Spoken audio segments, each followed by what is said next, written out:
भगवान कृष्ण ने 7 अध्याय में पहली बार बाह्य देवता का नाम लिया। अर्जुन, मेरा भक्त कभी नष्ट नहीं होता, किंतु कामनाओं से जिनकी बुद्धि आक्रांत है, वो विवश है, ऐसे मूढ़ बुद्धि अविवेकी जन अन्य अन्य देवताओं की पूजा करते हैं। जहां पूजा करते हैं वहां देवता नाम की कोई सक्षम सत्ता नहीं है जो आपको संभाले, किंतु मैं सर्वत्र हूं, इसलिए उस दैव श्रद्धा को मैं ही पुष्ट करता हूं, मैं ही फल का विधान करता हूं। फल भी तत्काल मिलता है, किंतु भोगने में आता है और नष्ट हो जाता है। मेरा भक्त कभी नष्ट नहीं होता। बैंक से काफी माल मिला, घर पहुंचते पहुंचते बैग खाली हो गया, ऐसा फल ही किस काम का कि नष्ट हो जाए। किंतु मनुष्य को तो केवल फल चाहिए, फल मिल ही जाता तो फिर हर्जा क्या है देव पूजा में। इस पर भगवान कृष्ण कहते हैं, अर्जुन, देव पूजक मेरे ही पुजारी है, अविधि पूर्वक है, इसलिए नष्ट हो जाते हैं।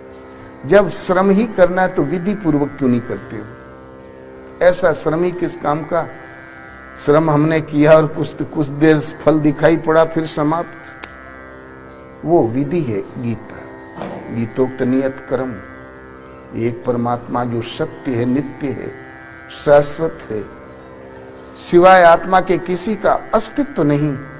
उन जिसका अस्तित्व है उन परमात्मा की शरण श्रद्धा भाव से जहां समर्पण किया तो भगवान को वैकुंठ से भाग के नहीं आना पड़ता।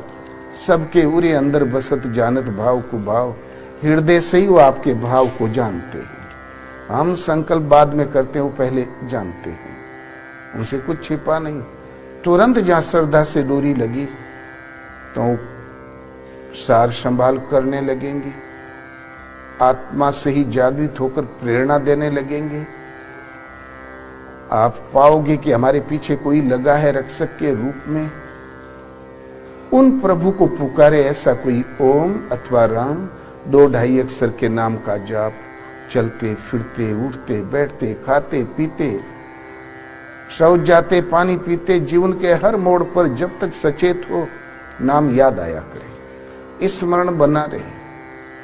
सुबह शाम बैठ के आधा घंटा समय अवश्य देना चाहिए, 20 मिनट दो, जिससे कि इस श्रद्धा ये पटरी चिंतन की विस्मृत न हो जाए। वज्र पड़े, कोई लाशी पड़ी हो तो 10 मिनट दो, 5 मिनट दो, लेकिन अवश्य समय दो, नियम खंडित न हो। तो भगवान जानते हैं जीव मुझे पुकार रहा है, ये भी जानते हैं इसकी आवश्यकता क्या है, वो देंगे। ये भी जानते हैं इसका कल्याण किसमें है।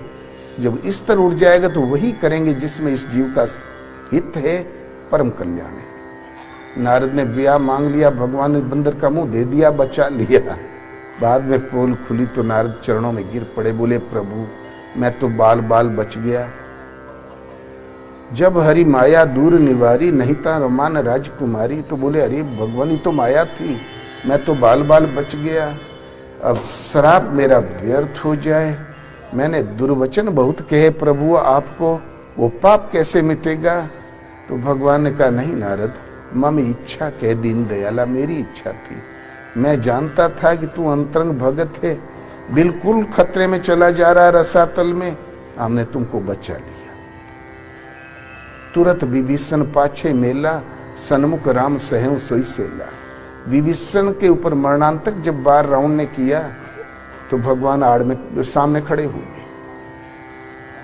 सेवक के नारद के ऊपर आने वाला वार भगवान ने अपने ऊपर ले लिया। तो जब इस तरह उठ जाता है तो भगवान वही करेंगे जिसमें आपकी रक्षा हो, हित शाश्वत हित हो। इसलिए एक परमात्मा का चिंतन, वो हर समय स्मरण बना रहे। 2-2.5 अक्षर का नाम किसी भाषा में भी ले सकते हो, वो नाम जो सीधा उन्हें पुकारे। वैदिक ऋषि लोग ओम का जाप करते थे, भक्तिकालीन ऋषि लोग राम का। दोनों का मतलब एक ही होता है।